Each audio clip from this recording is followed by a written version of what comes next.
What if the healing you've been searching for your entire life does not come from therapy, medication, or motivation, but from something so quiet that most people overlook it? Gratitude is often misunderstood as politeness or positivity, but in reality, it is one of the most powerful psychological and spiritual therapies known to the human mind. It works silently, without effort, without force, and without demanding anything from you.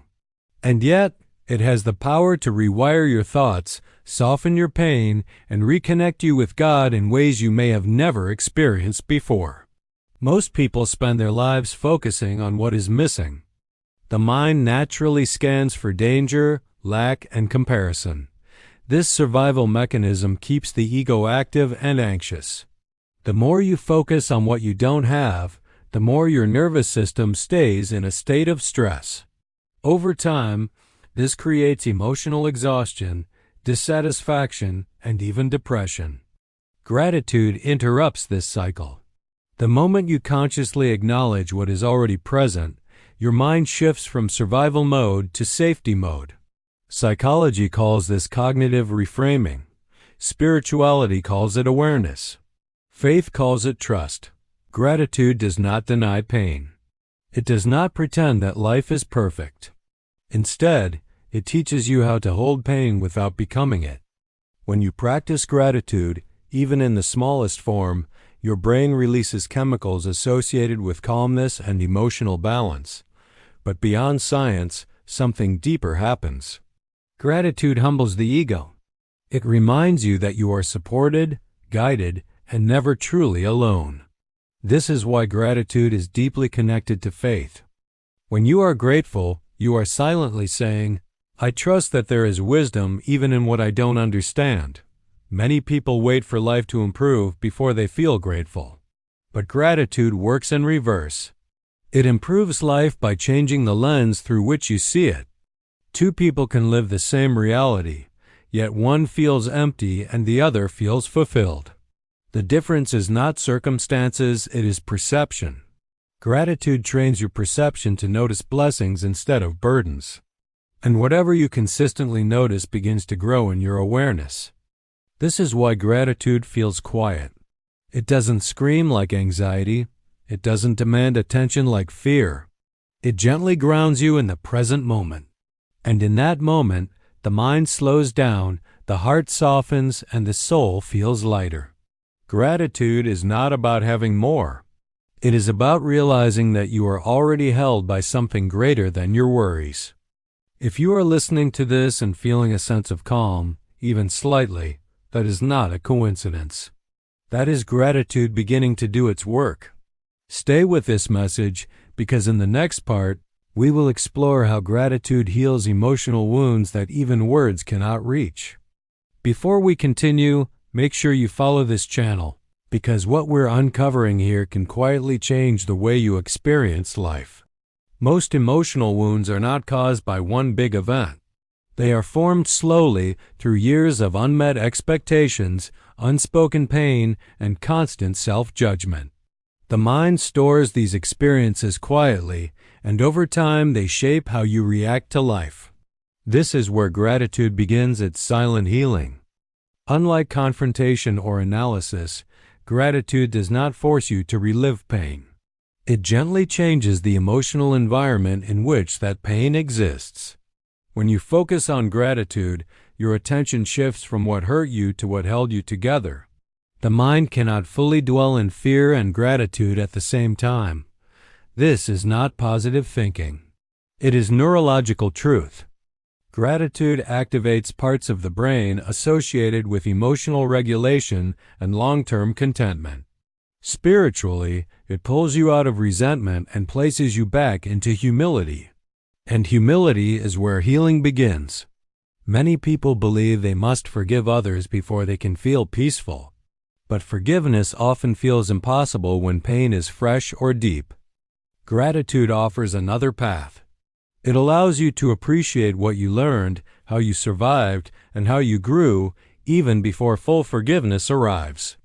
In this way, gratitude softens resistance. It lowers emotional defenses without forcing the heart open too quickly. There is also a strong connection between gratitude and faith. When you are grateful, you stop demanding constant explanations from God. You stop asking, "Why me?" and begin asking, "What is this teaching me?" This shift changes your relationship with uncertainty. Instead of feeling abandoned during difficult times, you begin to feel guided. And that feeling alone can ease anxiety more effectively than reassurance from others. Gratitude also reduces the ego's control. The ego thrives on comparison and lack. It wants more recognition, more validation, more certainty. Gratitude reminds the ego that enough already exists, and when the ego relaxes, the spirit rises. This is why people who practice gratitude consistently often appear calmer, even in chaos. They are not numb. They are grounded. You may think gratitude requires big moments or perfect conditions, but the most powerful gratitude is simple: a breath, a moment of safety, a small act of kindness, a lesson learned. These quiet acknowledgments slowly rebuild trust within yourself. They teach your nervous system that it does not have to stay alert all the time. If you notice your thoughts slowing as you listen, that is your mind responding to safety. Gratitude creates safety without noise. It does not demand change, it allows it. In the next part, we will explore how gratitude becomes a daily spiritual practice that strengthens the mind and deepens your connection with purpose. Gratitude becomes truly powerful when it shifts from an occasional feeling into a way of seeing life. This transformation does not happen overnight. It happens through small, repeated moments of awareness. The mind learns through repetition, and the soul responds through sincerity. When gratitude becomes intentional, it quietly trains your inner world to respond with calm instead of resistance. One of the reasons gratitude feels so healing is because it anchors you in the present moment. Anxiety lives in the future. Regret lives in the past. Gratitude lives only in now.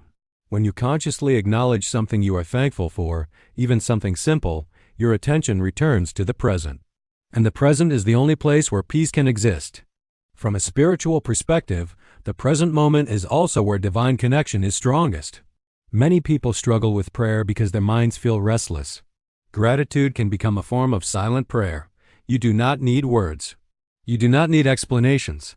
Acknowledging what is already given is itself an act of trust. This is why gratitude deepens faith without effort. It replaces constant asking with quiet receiving. Gratitude also reshapes your identity. Instead of seeing yourself as someone who is always lacking, you begin to see yourself as someone who is supported. This shift changes how you show up in relationships, work, and challenges. You become less reactive and more reflective, less defensive and more grounded. And this change is noticeable not only to you, but to others around you. The practice of gratitude also creates emotional resilience. Difficult moments do not disappear, but they lose their power to overwhelm you. You begin to trust that even discomfort has a purpose. This trust reduces fear, and when fear reduces, clarity increases. The mind becomes quieter, and the heart becomes steadier. Gratitude does not mean ignoring pain or pretending everything is fine. It means recognizing that pain is not the whole story. You are allowed to feel sadness and still be grateful. You are allowed to struggle and still trust. This balance is what makes gratitude mature and sustainable. It holds both reality and hope at the same time. Over time, gratitude shifts your inner dialogue. Instead of asking why life is difficult, you begin asking how life is shaping you. Instead of focusing on what went wrong, you notice what carried you through. This subtle shift rewires the mind toward meaning instead of fear. As you listen to this, consider how many moments in your day pass unnoticed. Moments that quietly support you. In the final part, we will bring everything together and explore how gratitude becomes a lifelong therapy for the mind and the spirit. Gratitude, when fully understood, stops being something you practice and becomes something you live. It changes the way you interpret life itself. Instead of asking life to be easier, you become stronger and more grounded within it. This is why gratitude is called a silent therapy. It does not announce its presence. It works quietly, steadily, and deeply, healing layers of the mind and soul that words cannot reach. When gratitude becomes a part of your inner language, your relationship with pain changes. Pain no longer defines you. It teaches you. Loss no longer empties you. It humbles you. Uncertainty no longer terrifies you. It invites trust. Gratitude allows you to see divine wisdom not only in blessings, but also in delays, redirections, and unanswered prayers. And this understanding brings a peace that is not dependent on circumstances. The ego resists gratitude because gratitude dissolves control. The ego wants guarantees, outcomes, and recognition. Gratitude asks for none of these. It rests in acceptance. And when acceptance enters the mind, anxiety loses its grip. Spiritually, gratitude is a form of surrender. It is saying, without words, that you trust the process even when you do not understand it fully. This is why people who live with gratitude often feel calm in situations where others panic. Their peace is not ignorance. It is faith. Faith that every experience is shaping them, guiding them, and preparing them for something meaningful. This faith does not make life painless, but it makes life purposeful. Gratitude also strengthens your connection with others. When you stop expecting perfection from people, you begin appreciating presence. This reduces disappointment and increases compassion. Relationships become less about control and more about understanding. And understanding is healing, not only for others, but for you. As this message comes to an end, take a moment to notice where you are, the breath you are taking, the awareness you are experiencing. These are quiet gifts that often go unnoticed. Gratitude begins exactly here, in this awareness. You do not need to change your life to feel grateful. You need to notice your life as it is. If this message brought you even a moment of calm or clarity, stay connected with this channel. These teachings are not meant to rush you. They are meant to guide you gently, one step at a time, toward a quieter mind and a deeper faith. Gratitude will not fix everything overnight, but it will change the way you walk through everything. And sometimes, that is the healing you were searching for all along.